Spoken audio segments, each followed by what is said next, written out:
Hello everyone, welcome to let's study YouTube platform. इस class में हम पढ़ेंगे बिहार का महत्वपूर्ण करंट अफेयर्स। बीपीएससी अभी जो 2023 में एग्जाम कंडक्ट कराई है फरवरी में, उसके भी कुछ इसमें इंपॉर्टेंट क्वेश्चन है और अलग से कुछ इंपॉर्टेंट क्वेश्चन जो हमारे एग्जाम में आने की संभावनाएं हैं उसको मैं यहाँ पे करवाई हूँ। इसमें हम पढ़ेंगे 50.com से। 50.com का अर्थ है कि हम 50 क्वेश्चन इसमें पे पूरा बिहार का करंट अफेयर्स कंप्लीट करेंगे। चलिए फिर स्टार्ट करते हैं। राष्ट्रीय स्तर पर बिहार की क्या भूमिका है? ठीक है, पहला क्वेश्चन, नीति आयोग द्वारा जुलाई 2023 राष्ट्रीय बहुआयामी गरीबी सूचकांक में सबसे ज़्यादा गरीब राज्य कौन सा है? तो कौन सा है? बिहार। बिहार के किस स्थान पे है?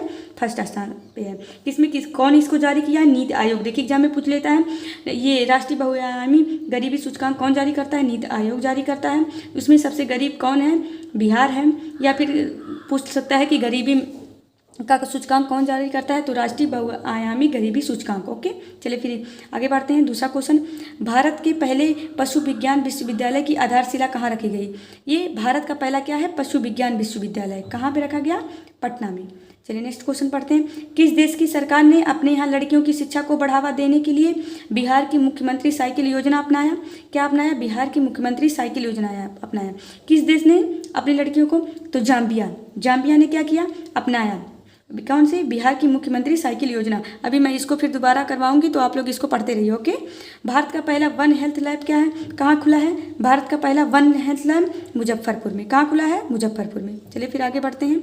भारत का पहला गैंडा प्रजनन एवं संरक्षण केंद्र कहाँ खुला है? क्या खुला है? गैंडा प्रजनन एवं संरक्षण केंद्र संजय गांधी जैविक उद्यान। कहाँ पे? संजय गांधी जैविक उद्यान। ओके, चलिए फिर इसको एक बार दोहरा लेते हैं। पूछे, राष्ट्रीय बहुआयामी गरीबी सूचकांक में सबसे ज़्यादा गरीब बिहार है। कौन जारी करता है? नीति आयोग द्वारा जारी हुआ है। कब हुआ है? जुलाई 2023 में हुआ है। भारत के पहले पशु विज्ञान विश्वविद्यालय की आधारशिला, बस इतना याद करिए, पशु विज्ञान विश्वविद्यालय पटना। पैसे पशु विज्ञान, पैसे पटना। ओके, किस देश की सरकार ने अपने यहाँ लड़कियों की शिक्षा को बढ़ावा देने के लिए? जाम्बिया। कौन? जाम्बिया। बिहार की मुख्यमंत्री कौन सा योजना अपनाया है? बिहार की मुख्यमंत्री साइकिल देने के लिए क्या? जाम्बिया। ओके, भारत का पहला वन हेल्थ लैब कहाँ? मुजफ्फरपुर में। वन हेल्थ लैब मुजफ्फरपुर में। उसके बाद भारत का पहला गैंडा प्रजनन केंद्र कहाँ पे खोला गया? संरक्षण के गैंडा को क्या करने के लिए? संरक्षण करने के लिए संजय गांधी जैविक उद्यान। क्या? संजय गांधी जैविक उद्यान। चलिए फिर आगे बढ़ते हैं। एक मिनट।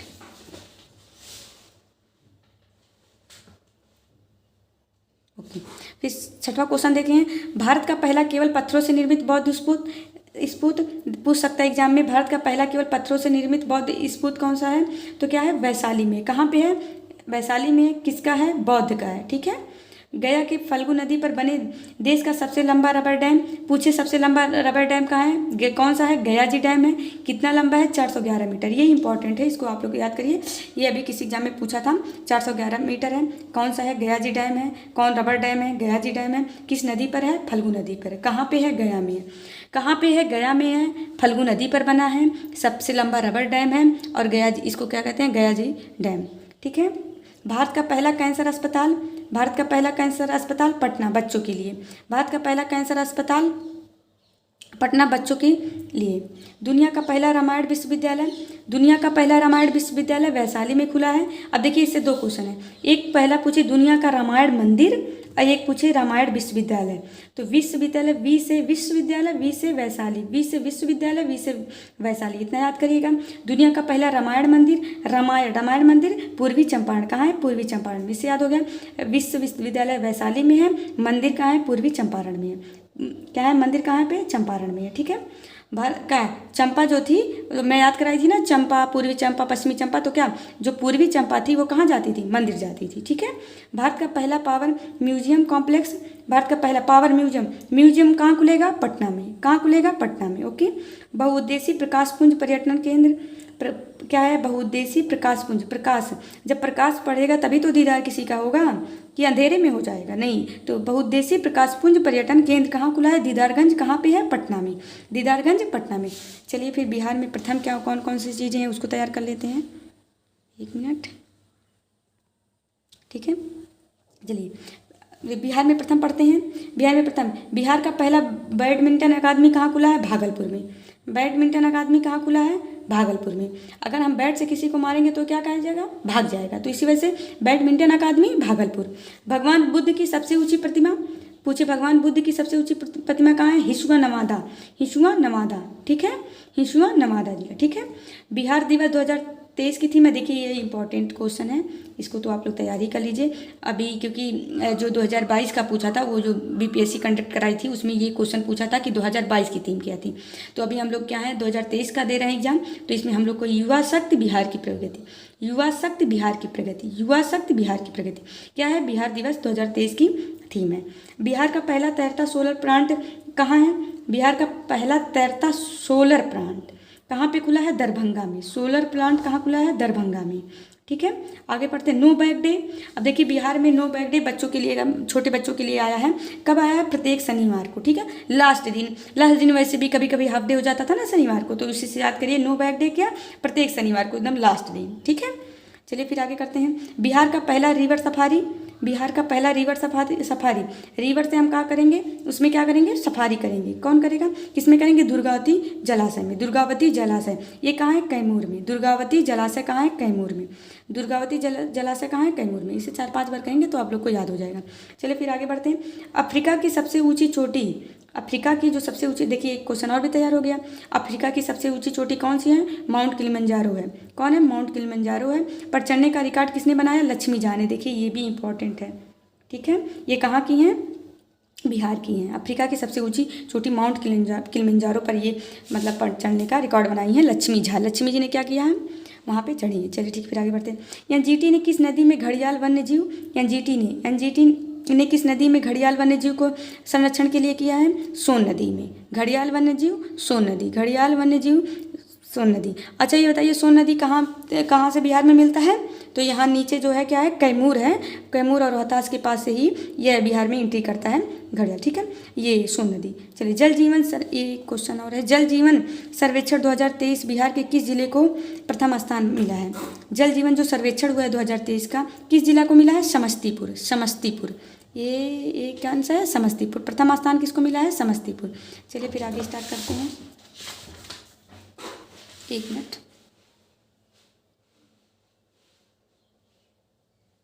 ये देखिए हमारा बिहार एग्जाम में जो बीपीएससी कंडक्ट कराई थी उसके इंपॉर्टेंट क्वेश्चन है, इसको देख लीजिए। बिहार के किस शहर में देश का पहला शिल्प कला संग्रहालय बनाया जा रहा है? क्या? शिल्प कला संग्रहालय। तो कहाँ बनाया जा रहा है? पटना में। शिल्प कला संग्रहालय कहाँ बनाया जा रहा है? पटना में, ठीक है। ब्रह्मयोनि हिल बिहार में कहाँ है? गया में। ब्रह्मयोनि हिल बिहार में कहाँ है? ब्रह्मयोनि हिल कहाँ है? गया में, ठीक है। आगे बढ़ते हैं। खेलो इंडिया महिला टूर्नामेंट में पहली बार किस खेल को शामिल किया गया? किसमें? खेलो इंडिया महिला टूर्नामेंट में। ये भी देखिए इंपॉर्टेंट है, इसको भी याद करिए। खेलो इंडिया महिला टूर्नामेंट में किसको शामिल किया? ट्रैक साइकिलिंग को। किसको? ट्रैक साइकिलिंग को, ट्रैक साइकिलिंग को, ओके। फिर आगे बढ़ते हैं। वर्ष 2022-23 के लिए राजघोषी घाटा बिहार के लिए एसडीजीपी का कितना परसेंट है? 3.47%। 2022-23 के लिए क्या है? 3.47%। ये 2023 और 24 का भी आप लोग याद कर लीजिएगा, ये 2.98% है शायद। अभी मैं श्योर करके इसको बता देती हूँ, ठीक है। शहरीकरण का बढ़ता स्तर, अब देखिए ये भी क्वेश्चन पूछा था हमारे बीपीएससी एग्जाम ने। शहरीकरण का बढ़ता स्तर क्या है? पहले में क्या है? पहला देखिए इधर से बढ़ता स्तर तो सबसे पहले इससे कम नालंदा है, नालंदा से ज़्यादा मुंगेर में, मुंगेर से ज़्यादा पटना में। अगर इधर से हम करें तो सबसे ज़्यादा किस में है? पटना में शहरीकरण है, फिर उसके बाद मुंगेर में है, फिर उसके बाद नालंदा में है। ये देखेंगे तो तीनों एक ही सीध में है। पटना, मुंगेर, नालंदा थोड़ा नीचे है, तो पटना, मुंगेर, नालंदा, ऐसे इधर से याद करिए। सबसे ज़्यादा पटना में है, फिर मुंगेर में है, फिर नालंदा में। इसको ऐसे करिए PM, P से पटना, M से मुंगेर, ओके। चलिए फिर आगे बढ़ते हैं। प्रति व्यक्ति आय में सबसे ज़्यादा आय कौन कमाता है? तो कौन सा है? नवादा। पहले कौन में है प्रति व्यक्ति आय में? पहले नवादा है, फिर किशनगंज है, फिर पूर्वी चंपारण। क्या है? पहले नवादा है, फिर किशनगंज है, फिर पूर्वी चंपारण है, फिर अररिया है। तो के पहले नवादा, फिर किशन, नवादा किशन, नवादा किशन, ठीक है। बिहार में खादी के ब्रांड एम्बेसडर, ये देखिए अभी इसके पहले तो मनोज तिवारी थे, बट अभी बिहार खादी के जो हो गई हैं वो अभी मैंने कल बताया था आप लोग को करंट अफेयर्स में, क्या नाम है, मैथिली, जो मैथिली ठाकुर जो लोक गायिका हैं, ठीक है, वो बनी है। बिहार के आर्थिक सर्वेक्षण 2021-22 वर्तमान में राज्य में शहरीकरण का स्तर क्या है? अब देखिए बिहार का आर्थिक सर्वेक्षण जो हुआ था लास्ट 2021-22 में हुआ था, इसमें कितना है शहरीकरण का स्तर? कितना है? 15.1 सॉरी 1 मिनट 15.3% है। ठीक है, बिहार सरकार के आगामी लक्ष्य क्या है, इसको देख लीजिए। बिजली खपत का, अब देखिए ये पूछ लेता है कि आगामी लक्ष्य कौन कौन से कितने सन तक हैं, तो इसको ज़्यादा जरूरी है, इसको आप लोग देख लीजिए। 1 मिनट, हाँ चलिए ठीक है। बिजली खपत का 10% सौर ऊर्जा से प्राप्त, मतलब हमारा जो भी बिहार में बिजली खपत हो रहा है उसका 10% हम सौर ऊर्जा से प्राप्त करेंगे। ये कब तक का लक्ष्य है, ये 2023 तक का, यही हमारा जो चल रहा है करंट ईयर, इसी यही क्या है 2023 तक हमारा लक्ष्य है। क्या है, 10% सौर ऊर्जा से प्राप्त करना बिजली को। ठीक है, टीबी को खत्म करने का लक्ष्य, टीबी को खत्म करने का लक्ष्य 2025 तक, ये भी इंपॉर्टेंट है। टीबी को लक्ष्य करने का, अभी देखिए टीबी समिट भी हुआ था। टीबी समिट कहाँ हुआ था, वाराणसी में। वाराणसी कहाँ है, वाराणसी के यूपी में, ये भी इंपॉर्टेंट है। टीबी समिट कहाँ हुआ था, वाराणसी यूपी में। ठीक है, एड्स को खत्म करने का लक्ष्य कब है, 2030 को। हेपेटाइटिस को 2030 तक। देखिए ऐसे याद करिए, एड्स और हेपेटाइटिस ये दोनों को 2030 तक है, जो मतलब बीमारी में आप लोग ऐसे याद करिए। तो 2 बीमारियां हैं जिसको 2030 तक, टीबी को 2025 तक, एड्स और हेपेटाइटिस को 2030 तक। चलिए ठीक है।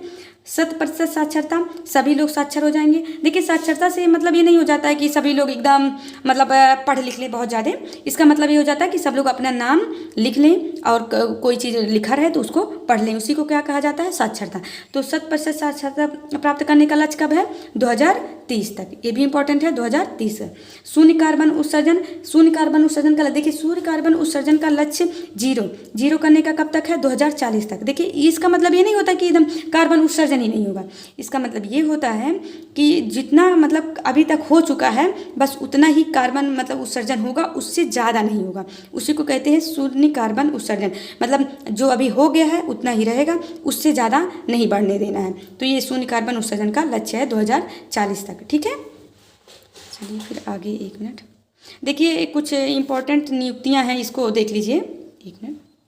अभी जो मतलब बहुत सारे हैं, बट इसमें से जो अभी लेटेस्ट नियुक्ति हुआ है आप लोग उसको देख लिए। राज्यपाल राजेंद्र विश्वनाथ अर्लेकर, तो आप इसने से बात याद करिए, राजेंद्र विश्वनाथ। ठीक है, राज्यपाल राजेंद्र। ठीक है, मुख्यमंत्री तो सबको पता है नीतीश कुमार है।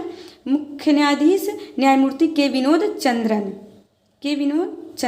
क्या है, मुख्य न्यायाधीश कौन है, न्यायमूर्ति के विनोद चंद्रन। तो बस इतना याद कीजिए, के विनोद चंद्रन। पुलिस महानिदेशक कौन है, डीजीपी। पुलिस महानिदेशक, देखिए ये भी इंपॉर्टेंट होता है, कभी कभी एग्जाम में पूछ लेता है। और फिर अभी देखिए जो यूपी वाले जो पढ़ रहे हैं उनके लिए तो और भी इम्पोर्टेंट है, क्योंकि उनको वहाँ के बारे में, बिहार के बारे में उतना पता नहीं है। तो अभी आप लोग इसको देखिए, पुलिस महानिदेशक कौन है, डीजीपी कौन है, राजविंदर सिंह भट्टी। महालेखाकार कौन है, विशाल बंसल। महालेखाकार विशाल बंसल।